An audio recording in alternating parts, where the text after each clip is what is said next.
नमस्कार, KP news के Karnataka bulletin में आपका स्वागत है। मैं अश्विनी आपके साथ। आइए एक नजर डालते हैं अब तक के मुख्य समाचारों पर। लोकसभा चुनाव में जेडीएस पार्टी के भाजपा के साथ गठबंधन करने पर किसी ने भी नाराजगी व्यक्त नहीं की। जामा मस्जिद पर भगवा झंडा फहराने वाले आरोपी की गिरफ्तारी। राशन बेचने में तय कीमत से अधिक कीमत वसूलने या बायोमेट्रिक कराने के लिए पैसे लेने पर राशन दुकानों को मान्यता रद्द होने की संभावना। बृहद बेंगलुरु होटल्स एसोसिएशन ने बेंगलुरु बंद के आह्वान को समर्थन दिया।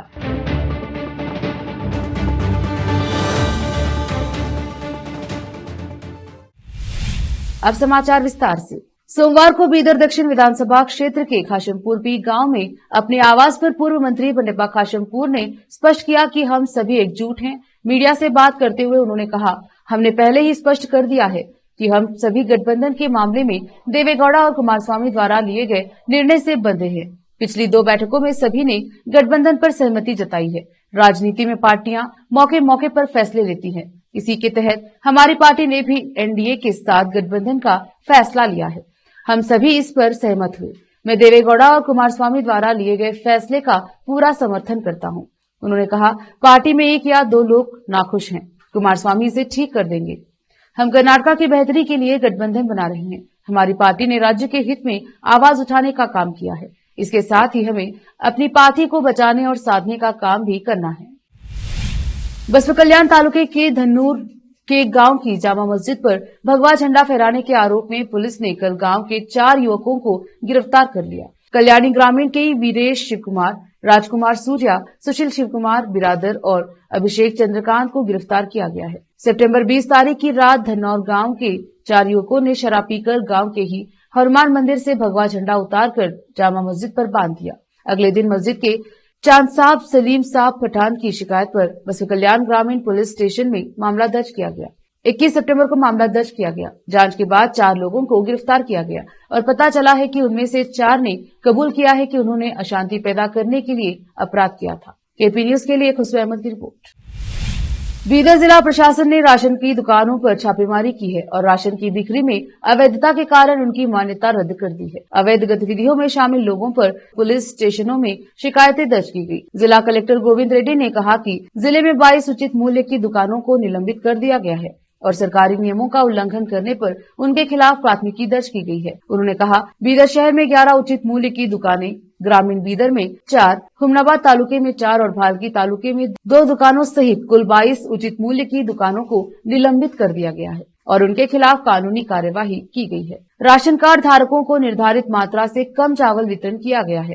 राशन कार्ड धारकों से बायोमेट्रिक लेने के लिए 10-10 रुपए लिए जा रहे थे। कलेक्टर ने कहा, bill book, sales book, inventory board को ठीक से बनाए रखने में लापरवाही को देखते हुए यह सख्त कार्यवाही की गई है। 22 अवैध मूल्य दुकानों से 53.54 लाख रुपए मूल्य का 1793.46 क्विंटल चावल जब्त किया गया है और 32 मामले दर्ज किए गए हैं। जिले में 6 दुकानों पर छापा मारा गया और 228 सिलेंडरों को अवैध रूप से खरीदा और अतिरिक्त कीमत पर बेचा गया और जब्त कर लिया गया। जिला कलेक्टर गोविंद रेड्डी ने कहा, आज सोमवार 25 सितंबर की दोपहर को अचानक बारिश हुई जिससे सड़कों और गलियों में पानी भर गया।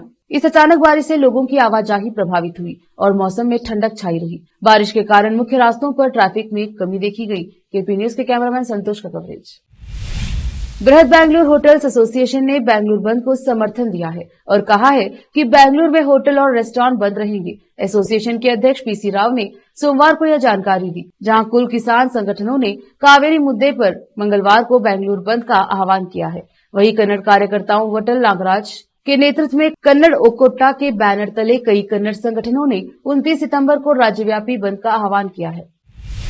कोलार में कोलार सांसद मुनिस्वामी और विधायक एसएन नारायण स्वामी के बीच एक बार फिर से रेआम झड़प हो गई और इसके अलावा वे स्टेज पर ही एक दूसरे पर हाथ उठाने की नौबत आ गई। अगर मौके पर पुलिस हस्तक्षेप नहीं करती तो कोलार के जनता दर्शन कार्यक्रम में बड़ा हंगामा हो जाता। बीजेपी सांसद एन मुनिस्वामी ने कोलार में आयोजित जनता दर्शन कार्यक्रम में ये बात कही।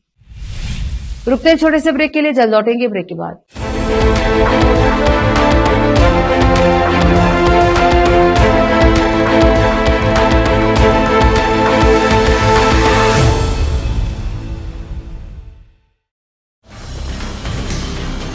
हिंदुस्तान के हर कोने में हम हैं मौजूद।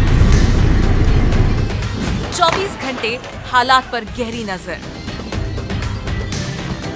खबरों से जुड़े चुपते सवालात, और आपको दिखाता है धार्मिक, सामाजिक, राजनीतिक, लोकल और इंटरनेशनल न्यूज की सबसे बेहतर कवरेज, जो आपको रखती है हर पल बाखबर। देश और दुनिया भर की खबर के लिए देखते रहें KP news 24/7। Noor education trust Bidar की ओर से चलाए जाने वाला Noor MEd and BEd college Bidar, recognized by NCTE Delhi and affiliated to Gulbarga University, Gulbarga. Admission are open for the academic year 2022-23. विशेषज्ञ और सक्षम शिक्षकों द्वारा शिक्षा प्राप्त करने के लिए नूर एमएड एंड बीएड कॉलेज में दाखिला लें और शांत वातावरण में शिक्षा प्राप्त करें। बीदर शहर में बेहतर शिक्षा का एकमात्र केंद्र Noor MEd and BEd college, Shahpur gate, Bidar. Phone numbers 9945283920, 8482221297। शहर बीदर में अनमोल ग्रुप ऑफ रेस्टोरेंट्स की ओर से रॉयल अनमोल फैमिली रेस्टोरेंट और अनमोल रेस्टोरेंट के जरिए लोगों को स्वादिष्ट खानों के जरिए बेहतरीन सेवाएं प्रदान करने के झंडे गड़ने के बाद अनमोल रेस्टोरेंट के मालिकों ने अब शहर बीदर के लोगों की सेवा के लिए कदम आगे बढ़ाते हुए अब शहर बीदर के सबसे व्यस्त इलाके में एक शानदार फंक्शन हॉल अनमोल पैलेस बनाया है। शहर के हैदराबाद रोड पर स्थित ये शानदार अनमोल पैलेस फंक्शन हॉल अपने बेहतरीन लोकेशन, बेहतरीन वातावरण और अपनी खूबसूरती के कारण सबके आकर्षण का केंद्र बन गया है। यहाँ पर खूबसूरत हॉल, दूल्हा दुल्हन के लिए खूबसूरत स्टेज, खुला और हवादार डाइनिंग हॉल उपलब्ध है और साथ ही यहाँ पर अलहदा वेस्ट सेक्शन और वीआईपी सेक्शन भी मौजूद है। अपने बच्चों की शादी, वलीमा और दूसरे फंक्शंस के लिए आज ही दौड़े चले आइए। याद रखिए, अपने सभी प्रकार के फंक्शंस को यादगार बनाने का केंद्र है प्रोप्रिएटर अब्दुल खालिद और मोहम्मद बशारत अहमद की शानदार पेशकश अनमोल पैलेस फंक्शन हॉल। यहाँ पर बुकिंग शुरू हो गई है, फौरन आइए और फंक्शन हॉल बुक करवाइए। Address near APMC vegetable market, Hyderabad road, Bidar 585403। Booking करने और अधिक जानकारी के लिए इस नंबर पर संपर्क करें 8310357864। हिंदुस्तान के हर कोने में हम हैं मौजूद। 24 घंटे हालात पर गहरी नजर, खबरों से जुड़े चुपते सवालात, और आपको दिखाता है धार्मिक, सामाजिक, राजनीतिक, लोकल और इंटरनेशनल न्यूज की सबसे बेहतर कवरेज, जो आपको रखती है हर पल बाखबर। देश और दुनिया भर की खबर के लिए देखते रहें केपी न्यूज 24/7।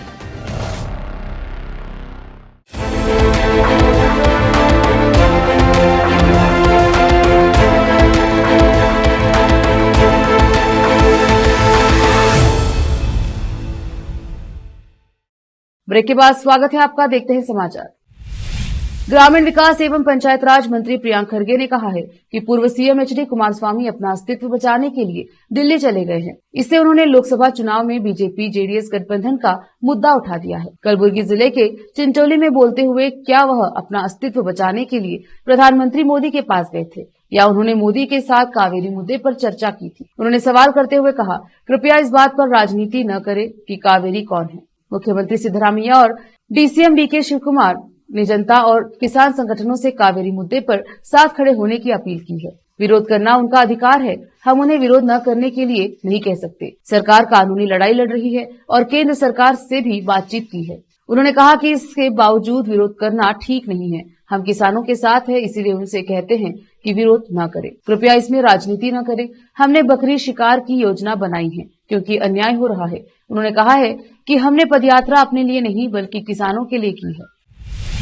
पूर्व प्रधानमंत्री एचडी देवेगौड़ा ने सोमवार को प्रधानमंत्री नरेंद्र मोदी से जल शक्ति मंत्रालय को कावेरी के सभी जलाशयों का अध्ययन करने के लिए विवाद में शामिल राज्यों और केंद्र सरकार से स्वतंत्र एक बाहरी एजेंसी नियुक्त करने का निर्देश देने की अपील की। पूर्व प्रधानमंत्री ने ऐसी संकटपूर्ण स्थितियों में सभी संबंधित राज्यों पर लागू होने वाले एक उचित संकट फॉर्मूले की आवश्यकता पर भी बल दिया। यह देखते हुए कि इस वर्ष दक्षिण पश्चिम मानसून की विफलता के कारण कर्नाटक में कावेरी बेसिन के चिन्हित नामित 4 जलाशयों में अपर्याप्त भंडारण है। उन्होंने कहा कि राज्य इतनी गंभीर स्थिति का सामना कर रहा है कि इसे पूरा करना भी बेहद मुश्किल हो रहा है। पीने के पानी की जरूरतों के लिए, सिंचाई के लिए तो दूर की बात है।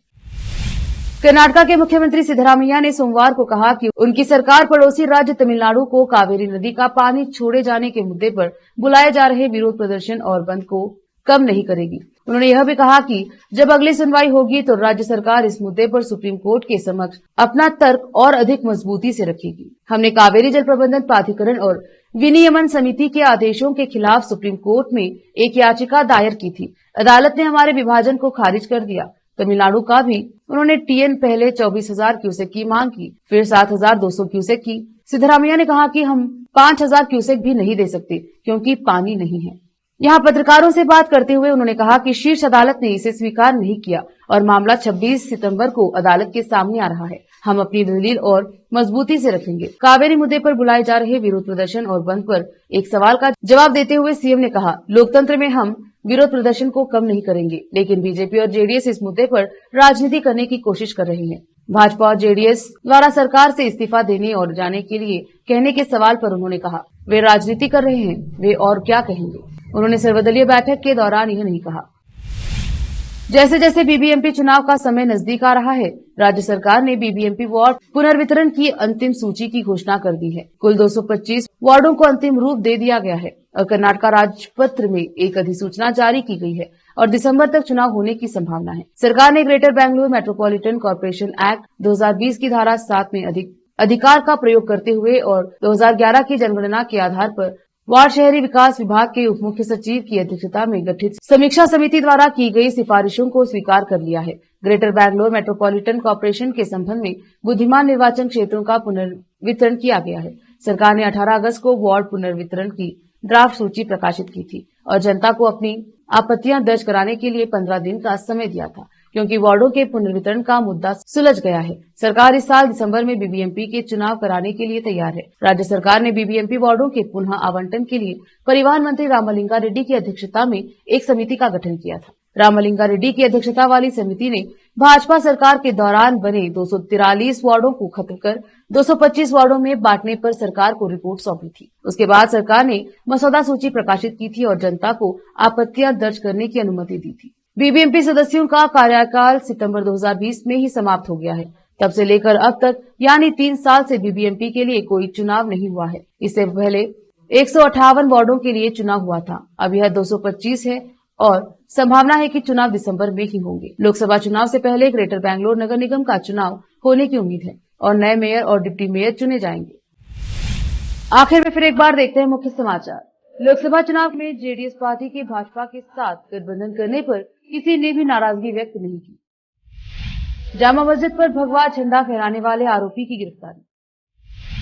राशन बेचने में तय कीमत से अधिक कीमत वसूलने या बायोमेट्रिक कराने के लिए पैसे लेने पर राशन दुकानों को मान्यता रद्द होने की संभावना।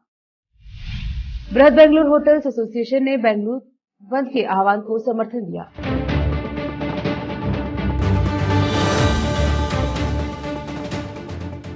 केपी न्यूज के कर्नाटक बुलेटिन में आज इतना ही। देखते रहिए केपी न्यूज 24/7। धन्यवाद।